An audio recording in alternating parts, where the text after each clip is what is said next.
Janela aberta para o Oriente do Alto. A explicação do Apocalipse de João. Primeira parte. A revelação ou Apocalipse de João é um quadro moral de todas as épocas, desde a minha ascensão até à minha volta à vossa terra. Esta revelação já foi por muitos explicada, analisada e desmembrada. No entanto, ninguém até hoje encontrou a chave para poder abrir o livro dessas palavras santas, nem julgar os acontecimentos e as épocas que tinham que surgir após a minha passagem, enquanto o homem era um ser livre e dono das suas atitudes. Agora que estamos quase no fim de todas as profecias e a maior parte já passou, vou explicar passo a passo esta revelação. Então podereis vós mesmos julgar o quanto todos estavam distantes do verdadeiro sentido, porquanto queriam descobrir pela letra o que só pode ser explicado pela interpretação espiritual. Enquanto o homem não entender o sentido espiritual da palavra, é inútil querer entender as minhas palavras no seu objetivo intrínseco. O grande número das novas revelações que recebestes até agora dão a mesma prova. Quanto mais elas são lidas, tanto mais se apresentam espirituais e muitas vezes até diferentes, tornando o sentido mais claro. Deveis partir do princípio que eu, como o Espírito Supremo, só posso pensar e falar espiritualmente. E, além disto, era obrigado a enquadrar pensamentos e ideias no vosso espírito humano em quadros perceptíveis. Por isto, ainda nestas palavras, conforme agora as ledes, ainda não descobrireis a última interpretação. Foi este o motivo que me levou a adaptar as minhas ideias à receptividade de João.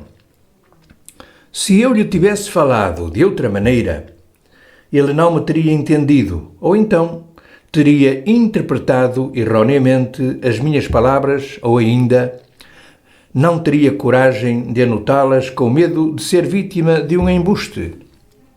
Deste modo, descobrireis nesta revelação apenas quadros simbólicos. Por exemplo, a ira de Deus, as pragas e outras tantas coisas que eram muito usadas na época dos profetas não devem ser interpretadas literalmente. Eu, Deus de amor, não posso manifestar ira, ódio e vingança, muito embora, como Deus, poderia, por uma súbita destruição ou por uma obrigação moral, colocar tudo em sua devida ordem. Porventura, deveria alterar-me e aborrecer-me sobre factos que eu mesmo assim criei? Deveria talvez pronunciar uma maldição sobre as criaturas que tinham que cair no erro, a fim de que pudessem reconhecer as grandes virtudes e o seu valor através do contraste? Como apreciar a luz se não houvesse sombra ou treva?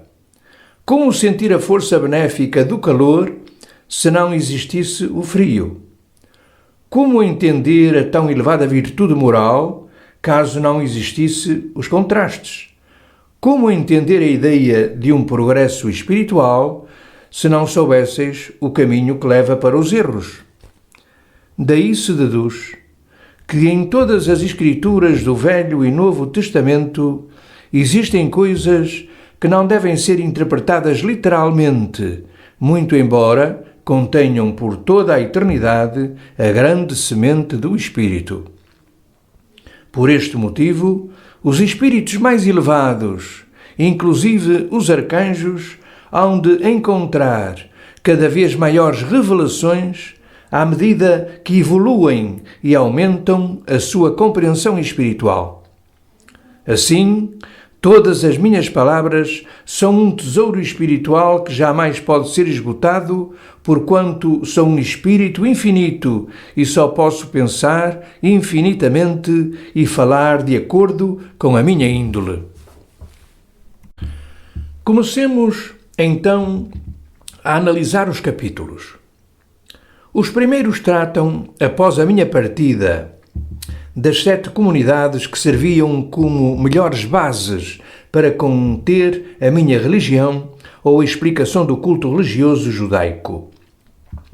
Deveriam elas demonstrar como se deve passar, aos poucos, do externo e cerimonioso para o entendimento espiritual, a fim de desenvolver as verdades básicas dentro da religião judaica.